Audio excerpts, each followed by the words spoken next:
જંબુસર તાલુકાના કારેલી ગામે મહાત્મા ગાંધી બાપુની ઐતિહાસિક દાંડી યાત્રાને જીવંત રાખવા સાયકલ રેલીનું આયોજન કરાયું.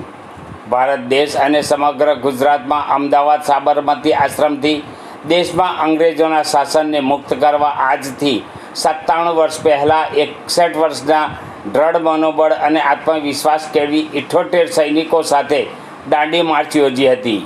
અંગ્રેજ શાસનના મૂળમાં દાંડી ખાતે ચપટી મીઠું ઉપાડી લૂણો લગાડનાર ગાંધી બાપુ અને દાંડી યાત્રા અજરા અમર રહેશે. દાંડી યાત્રાની સ્મૃતિ રૂપે ભરૂચ જિલ્લાના પ્રવેશ દ્વાર ગણાતા કારેલી ગામ બાપુ આવી પહોંચ્યા હતા,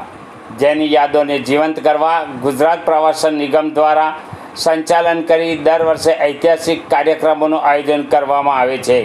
કારેલી ગાંધી આશ્રમના સંચાલકો દ્વારા અમદાવાદથી એક પછી એક દાંડી યાત્રા નિવાસોને જોડતી યાત્રાના ભાગરૂપે કારેલી ગામે દાંડી સાયકલ યાત્રા આવી પહોંચતા પાદરા તાલુકાના કરકડી દૂધવાડા ગામે વિદ્યાર્થી અને શિક્ષક મિત્રો દ્વારા ગાંધીજી અમર રહોના નારા સાથે સ્વાગત કરવામાં આવ્યું હતું. આશ્રમના સંચાલક કારેલી ગામના હેમંતભાઈ મહંત, ગામના સરપંચ તુષારભાઈ પરમાર, તલાટી, આગેવાનો, અગ્રણીઓ, શાળાના આચાર્ય નયનભાઈ ભટ્ટ, વિદ્યાર્થીઓ દ્વારા ભવ્યથી ભવ્ય પુષ્પહારથી સ્વાગત કરી મહાત્મા ગાંધીજીના સત્કાર્યો, સમાજ સેવા અને ગોરા અંગ્રેજો સામે અહિંસક રીતે લડનારા વિરલ વિભૂતિ મહાત્મા ગાંધી બાપુને અને સાથે ઇતિહાસમાં દાંડી સૈનિક રૂપે બાપુ સાથે જોડનાર વીર પુરુષોને સ્મરણાંજલિ આપવામાં આવી હતી. આજે 20મી માર્ચ ના રોજ કારેલી ગામે જે આપણી ઐતિહાસિક દાંડી યાત્રા નીકળેલી એના એ યાદોને તાજી કરવા માટે અને આજના આ ડિજિટલ યુગમાં નવયુવાનોને અને સમાજને એક સંદેશો મળે એના માટે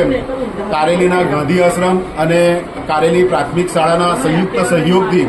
એક સરસ મજાનું દાંડી યાત્રાનું આયોજન આપણે ગાંધી આશ્રમના સંચાલક શ્રી મહંતભાઈના વાથા હેઠળ આ કામ થયેલું અને એની અંદર ગામના નવયુવાનો, શાળાના બાળકો,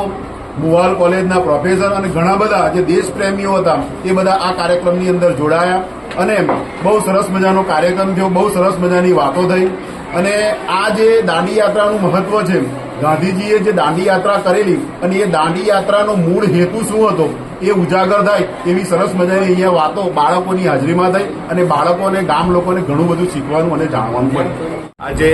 તારીખ 20મી માર્ચના રોજ સાયકલ સવાર મિત્રો, યુવા મિત્રો આવી પહોંચ્યા ત્યારે ખરેખર આ સાયકલ રેલી આવી ત્યારે અમારા મુવાલ કોલેજના પ્રોફેસર સાહેબો